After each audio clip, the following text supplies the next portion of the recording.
A couple of years ago, me and my boyfriend were looking at this budget Airbnb for a weekend in Berlin. It wasn't the nicest place we'd seen, but to us it was just going to be a place to get some sleep in between hours of exploring Berlin. We'd hardly be there basically, so we figured we'd go for it. When it comes to paying for the rental stuff, there's a problem with my boyfriend's card details, so we decide to use mine. Then there's a problem with my card details too, so we try using PayPal. That doesn't work either, and we can't work out what's going on because we definitely had the money in our accounts. It must have been a problem with Airbnb's payment services or something. But tell that to the owners, who ended up getting really annoyed with us because we'd already basically agreed to rent the place via verbal agreement. By the time we got our bank stuff sorted, turned out it was fraud on both our accounts. They weren't interested in renting to us anymore, so we missed out. Or so we thought. Ages and ages later, my boyfriend sends me a link to an article from a German newspaper telling me to get it up on my iPad so I could use Chrome to translate it. But before I actually used the translate feature, I scrolled through the whole article like, why did he send this to me for? And lo and behold, there's a picture of the Airbnb we wanted to rent. Only then did I translate the text, so it was only after that I read that two parents and their young baby had died in a carbon monoxide leak that occurred overnight in the bloody Airbnb we were going to stay in. I'm not religious or anything, never have been, but I kinda get what people are talking about now when they mention guardian angels or whatever. If it hadn't have been for that annoying fraud, we'd have rented the flat, and it might have been us that were there when the gas leak happened. I was just absolutely horrified when I read through the story, and I was crying like a baby by the end of it. It said the owner had been arrested over it, that he was going to be charged with some variant of manslaughter or whatever, and rightfully so if you ask me. I still get chills when I think about it though, and obviously we just stick to hotels these days. Not that they're any safer, but it just makes me feel safer, you know? Because when I picture that poor family who went to bed one night and never woke up again, all because some cowboy landlord was too cheap to service the flat. Ugh, it doesn't bear thinking about.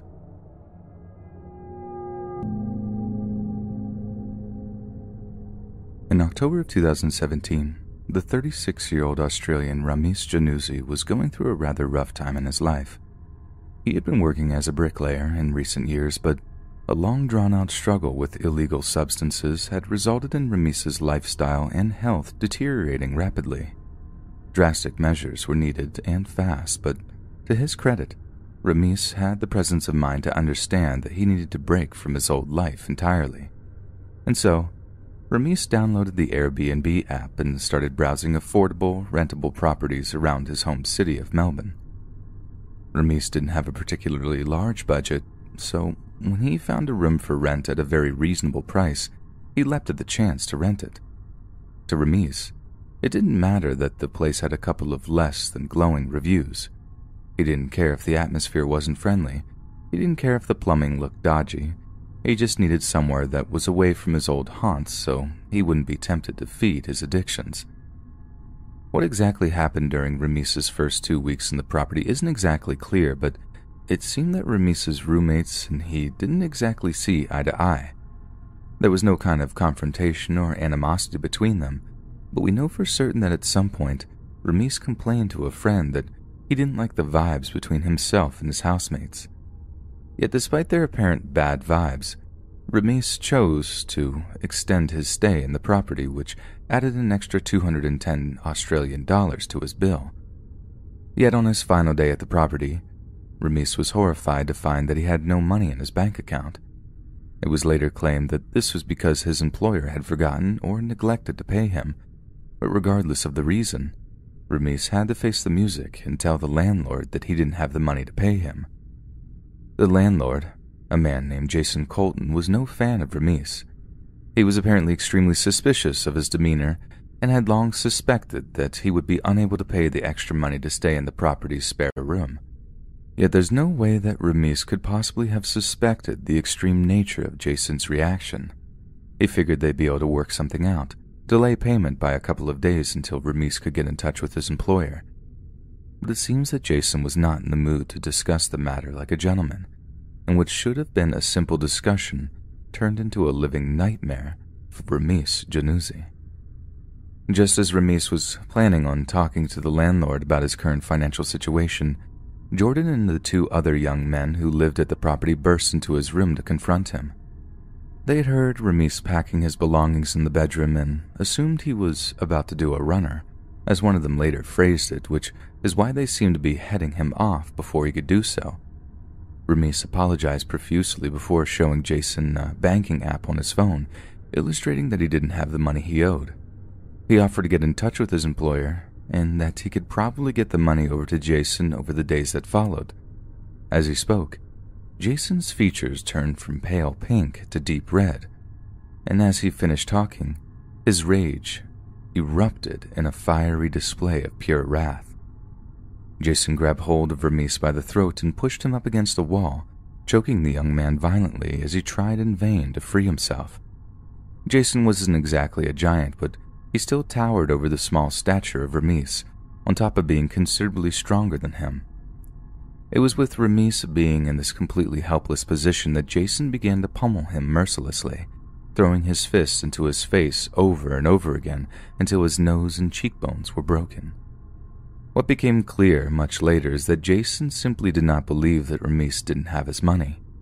The landlord had gotten it into his head somehow that Ramis was trying to somehow get one over on him by showing him an empty bank account, when really he had the money stashed somewhere else.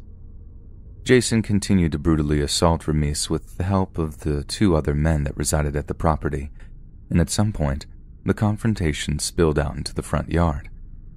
The neighbor that had called the police later said that they saw a man limping from the front door of the property, one who was trying to scream but was unable to do so thanks to being choked by the enraged Jason Colton. Ramis tried all he could to escape, but Jason continually dragged him back onto the lawn, demanding that he check his bank account again to prove he wasn't lying. But when Ramis once again showed him an account with less than 10 Australian dollars in it, instead of calming down and figuring something out, Jason's rage was renewed. Only this time, he wanted not just to physically hurt Ramis, but to humiliate him too. The landlord then took a plastic pencil case from Ramis's belongings, stripped him half naked, and proceeded to shove the pencil case somewhere it really didn't belong. But Jason wasn't done yet. He began choking Ramis, demanding he pay the rent money that was owed, but Ramis was in no state to form a cohesive sentence. Instead of letting go to give him a chance to speak, Jason continued to keep Ramis in a chokehold.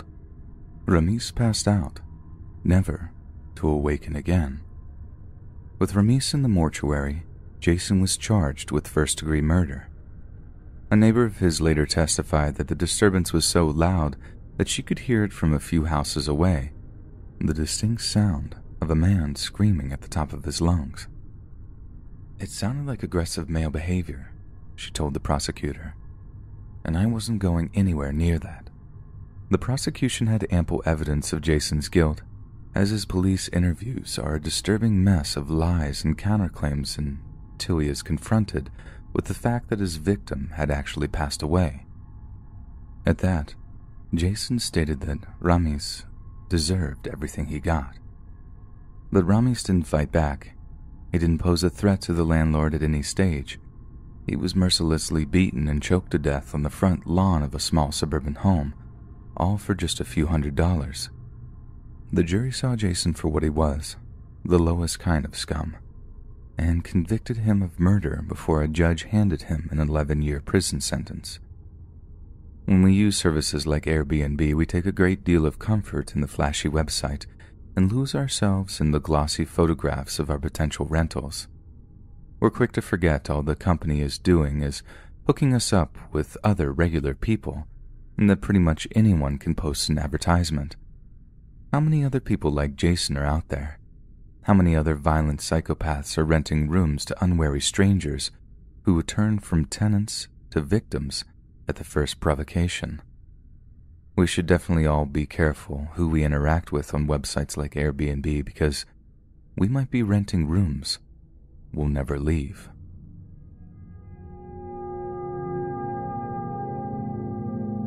Okay, so this might sound like a bit of a weird one, because not like a spooky story. Our Airbnb wasn't haunted or anything, and I don't believe in stuff like that to begin with. But when me and my girlfriend stayed at an Airbnb in Belgium, something happened that creeped us out so much that we had no choice but to leave the apartment and check into a hotel. I've had a mate of mine tell me I overreacted over this, but just put yourself in my shoes. First proper morning of our little weekend getaway to Bruges. Me and the old ball and chain are getting ready to go out for breakfast when we realized that neither of us had packed any toothpaste. It was one of those I figured you'd do it kind of things. But it was no big drama since we could just brush our teeth and help ourselves to sketchy mints the owners had left for us. But I do remember my girlfriend looking around in the bathroom just in case the owner had left us any and saying some throwaway thing like, "I wish they'd left us some toothpaste." Boring, I know, I'll get to the point. We go out for breakfast, have our wander around Bruges, grab some toothpaste, then head back to the Airbnb. That night, I go to take a shower before bed and saw that my girlfriend had picked up the weirdest toothpaste that I've ever come across in my entire life. Honest to God, it looked like something you'd get out of a Second World War ration pack with this eye-watering old-fashioned menthol smell to it. I have my shower, walk back into the bedroom where my girlfriend is half asleep, and I kinda poke fun at her for buying vintage toothpaste. She's knackered and half asleep like, "What are you on about?" telling me to shut up and go to sleep, etc., etc. I had a wee giggle to myself, then got into bed and tried to get some sleep. It was the weirdest thing because how did she not realize she'd picked up such weird old toothpaste? And that's when it hit me. She didn't. She didn't realize because she didn't buy it, which means someone else bought it and then put it in our room, which meant that someone was listening to my girlfriend when she was in the bathroom. And it's not like the place was small, and the bathroom was near the front door to the apartment or something. God forgive anyone who wake up my missus in the middle of the night, but I decided the circumstances warranted waking her up. She was annoyed at first, telling me to leave her alone, but once I explained the situation, she just sat up rigid in bed, like completely freaked out. We racked our brains as to how someone might have heard us, but couldn't come up with anything. Like I said, the place wasn't small and the walls were pretty thick. So how had someone heard us? The landlord lived miles away, and as far as we knew, no one else had keys. It's something that bothers me to this day, to be honest, but I still can't work out how someone heard us. And I did ask the landlord about it, who told me no one had been in the apartment. We were convinced it was him, though, enough to just pack our stuff and leave. I know he hadn't exactly brandished a knife at us or anything. What happened would most likely make for a terrible horror movie, but like I said before, put yourself in my shoes. Someone is listening to you when you go to the toilet, and for all you know, they're watching you too. And God knows why they're doing it, but it can't be a good wholesome reason. 1,000 nopes, seriously. Just thinking it over had me and my girlfriend getting out of there. It didn't ruin the trip too much. Like we realized early what was going on, so I think we got off quite lightly. The extra hotel money was the real scary part, though. This past Christmas was me and my girlfriend's 3-year anniversary. We don't typically do much, so this year we decided to make it special by planning a romantic getaway. At the time, the two of us were living in Wyoming, and we rented a cabin in the snowy mountains for the weekend. We found the cabin on Airbnb with a hot tub, and we were instantly sold. The cabin was in the middle of pretty much nowhere. The nearest other house was a half-mile away. To get to it, you had to drive down a small removed private road. We got to the cabin, and we both looked at each other, not thinking it was going to be that desolate. But we quickly brushed it off, as the cabin was amazing. We went inside, and there was a booklet with all the cabin's info outlined. The book said that during the snowy season to not be surprised if their contracted snowplowers showed up to clear off the driveway. Alright. Well, that was fine, we both thought. We unpacked, and quickly realized there was no service on either of our phones, though the booklet in the cabin told us that there was a landline if we needed anything. We spent the first night by the fire, playing board games and drinking wine. It was honestly really nice. The weekend was exactly what we needed. Now, at this point, it was only 6 p.m. We planned to spend the next night in town, and this night, I booked us a reservation for a nice dinner. We were gone for quite a while, not returning till about 10. Dinner was great, and we were excited to head back to the cabin for some champagne and hot tubbing to end off the night. Now, something that should be mentioned is it had been snowing all day. As we were driving back, we both took notice to how much more snow had piled up outside. We drove down the private road and got to the driveway, though I stopped the car in front of the house with my headlights shining. My girlfriend looked at me confused. There were clearly fresh tire tracks on the driveway, and I asked her if she saw them too.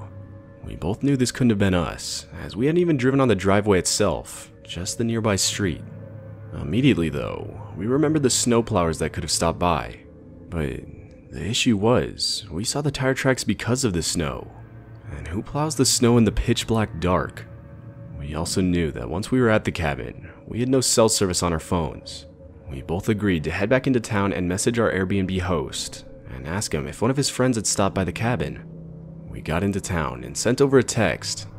We proceeded to wait for a reply, but unfortunately, we didn't hear back. We could have called, but at that point it was past 10, and we didn't want to be disrespectful guests. We figured we blew the whole thing out of proportion, and might as well head back to the cabin. We just figured we must have been psyching ourselves out over nothing. We drove back, and this time we actually drove up on the driveway. As we got out of the car, my stomach dropped as I noticed fresh footprints on the property. From what it looked like, someone had drove up on the driveway, parked, and then got out of the car and walked onto the property. Since we had also now driven on the tracks, we couldn't find where the footprints ended. The property was quite large, with tons of trees and bushes. We knew that the footprints could have gone anywhere. We decided to call the police, as the whole situation was too weird. We figured it was better safe than sorry. We would just have the officer go up to the property with us and check everything out. We drove down the road till we got service, called the police, and waited for their arrival. When the policeman showed up, we led him to the footprints. He scanned the property, and even partly in the surrounding woods, but determined there was no one out there, or anywhere near. Obviously, we were a little shaken up, but thanked the officer as he left. Needless to say, neither of us were in the mood to sit in the hot tub in the dark woods after the whole situation. Instead, we locked the doors and watched a movie I had downloaded on my laptop in one of the bedrooms. Though, we were both tired from the whole day and had passed out not too far into the movie. Fast forward to 3 a.m., and I woke up. I remember seeing my laptop had finished the movie with my girlfriend fast asleep right next to me. I shut off the laptop and set it on the nightstand, though I was pretty confused as to what woke me up, as I'm a pretty deep sleeper and won't wake up to almost anything. That's when I heard a slight bump on the bedroom window. The curtains were closed, so I couldn't see what produced the sound. I figured it must have been a small clump of snow falling on the window, and proceeded to lay back down to fall back asleep. But not even 10 seconds later, the sound came again. This time a little louder.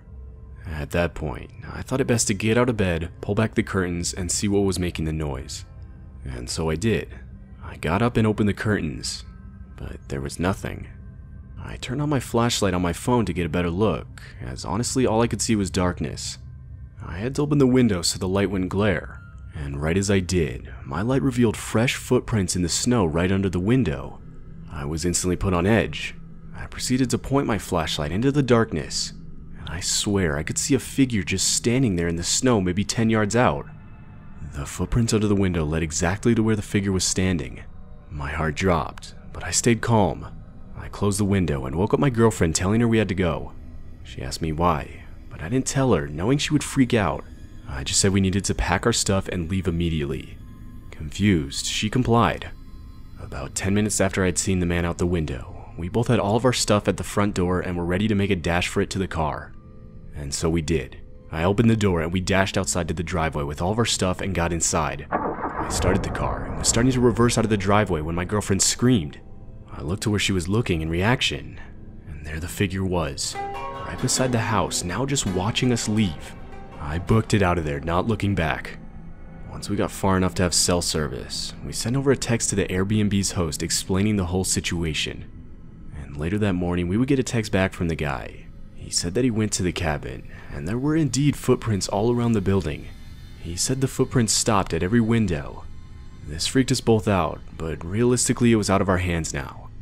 We never heard back from the guy, so we never ended up knowing if anything ever came of the whole situation.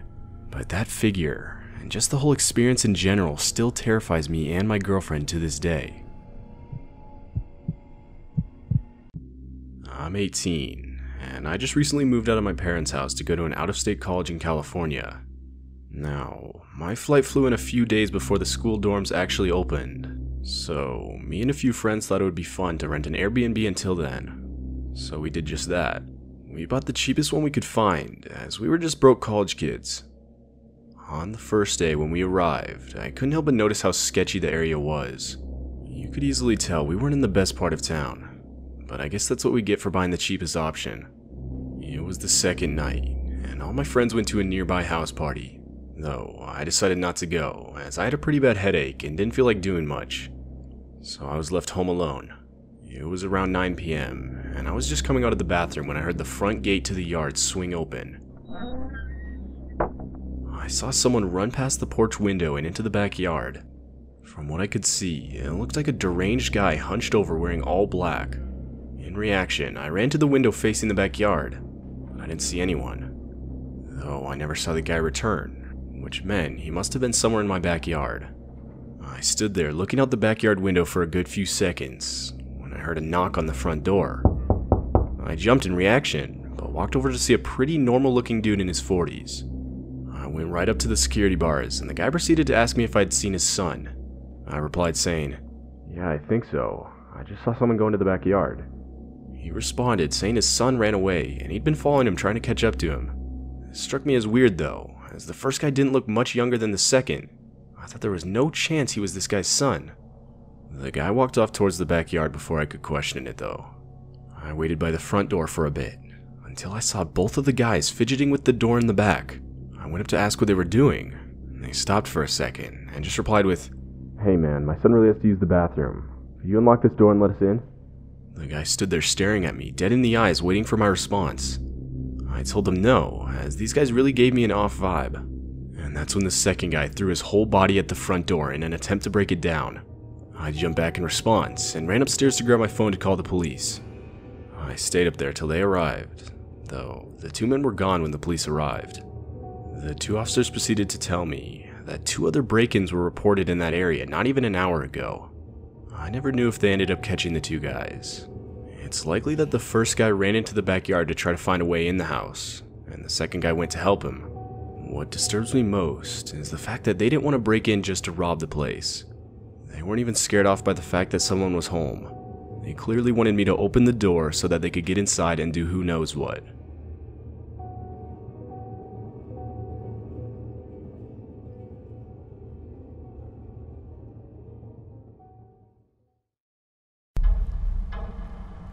I'm a male living in South Korea. My cousin, Nari, used to be an Airbnb hostess here in Seoul. The site's become massive.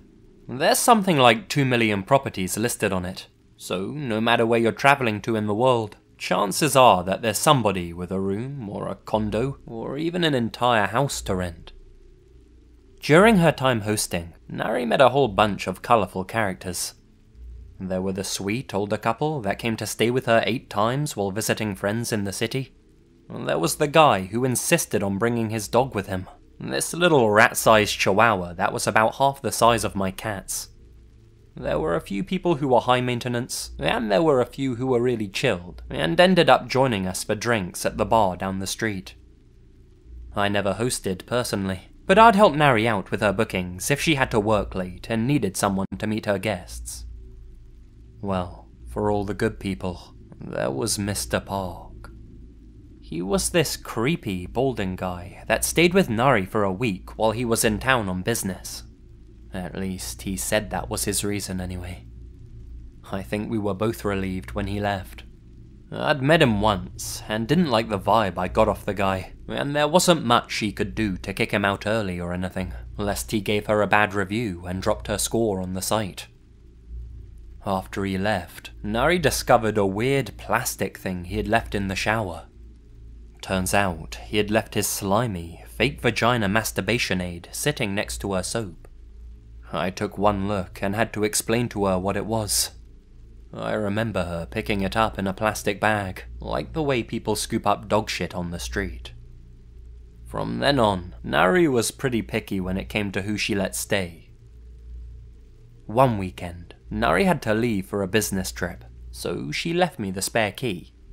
She had a booking coming up, a young woman named Sumi, and I was to play host.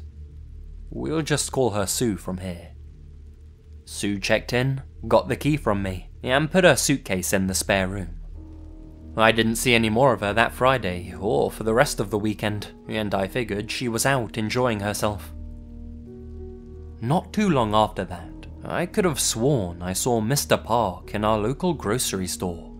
Same balding head, same vibe, but he was at one end of the aisle and I the other. I got that feeling like I was being watched, but when I looked directly, he was gone. At the time, I shrugged it off, figured it had to be some other balding guy, and I was just projecting my anxiety. Now, the building I live in is fairly old, which means that the walls are pretty thick, and noise tends to only travel in the hallway. If I'm waiting for the elevator, I can occasionally hear someone's TV if it's really loud, but that's about it. That Monday morning, I was woken up far too early by a pounding sound.